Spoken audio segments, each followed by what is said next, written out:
Voici à présent les nouvelles du continent africain. Le même 11 novembre 2025, à Perth, le régulateur australien ASIC a engagé des poursuites contre AVZ Mineral pour manquement de publication concernant le projet de lithium de Manono en République démocratique du Congo.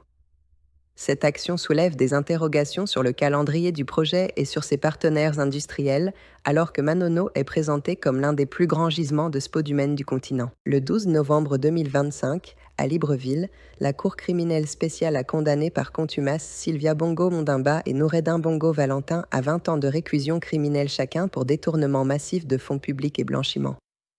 Le jugement inclut une amende de 100 millions de francs CFA et l'octroi de dommages-intérêts à l'État gabonais, tandis que les deux condamnés, exilés à Londres, restent visés par des mandats d'arrêt internationaux. Le 12 novembre 2025, à Dakar, le président Bassirou Diomaye Faye a démis Aïssatou Mbodj de son poste de coordinatrice de la coalition Diomaye Président, l'accusant de division interne. Le parti PASTEF a rejeté la décision, maintenant sa reconnaissance envers Mbodj, alors que le Sénégal négocie un nouveau programme avec le FMI après la suspension de 1,8 milliard de dollars en 2024. Le 13 novembre 2025, à Dakar, les obligations sénégalaises ont reculé de plus de 300 points en raison d'inquiétudes liées aux dettes dissimulées estimées à plus de 11 milliards de dollars et aux tensions autour des discussions avec le FMI.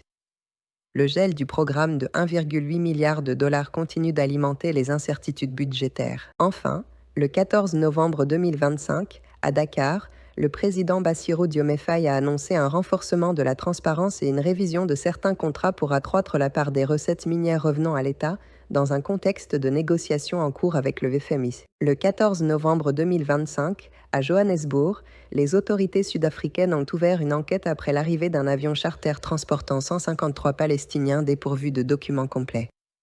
130 passagers ont été admis sous visa de 90 jours, tandis que 23 ont poursuivi leur voyage, et l'ONG Gift of the Giver a assuré leur prise en charge. Le 14 novembre 2025, à Lagos, l'agence antidrogue nigériane NDLA a annoncé coopérer avec les autorités américaines et britanniques après la saisie d'une cargaison de cocaïne estimée à 235 millions de dollars au port de Tincan.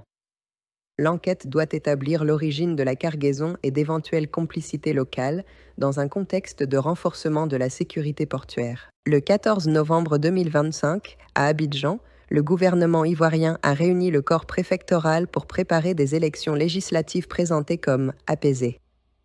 Les autorités ont demandé au préfet de renforcer la médiation locale et la sécurité des bureaux de vote, dans un contexte où l'opposition continue de contester les conditions du processus électoral. Le 14 novembre 2025, à Ouagadougou, les autorités de transition ont détaillé une affaire de corruption impliquant douaniers, magistrats et un avocat soupçonné de détournement et de blanchiment.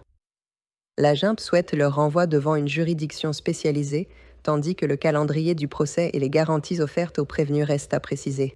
Le 10 novembre 2025, à Lagos, un mandat d'arrêt a été émis contre l'ancien ministre du pétrole Timi Prosilva dans une affaire portant sur 14,86 millions de dollars liés à un projet de raffinerie.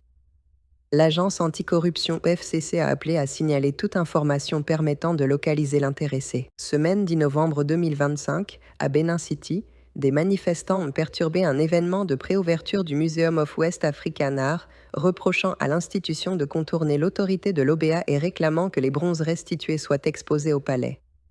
Le musée a appelé au calme tandis que le débat sur la restitution se poursuivait. Le 11 novembre 2025, à Tonka, dans le nord-ouest du Mali, l'influenceuse Mariam Cissé a été enlevée puis exécutée publiquement par des hommes soupçonnés d'appartenir au groupe djihadiste Jnim.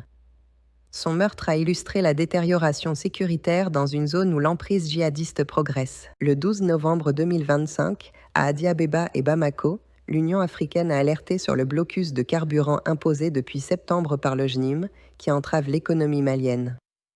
Les autorités ont signalé la réouverture partielle de certaines stations et écoles malgré une pénurie persistante.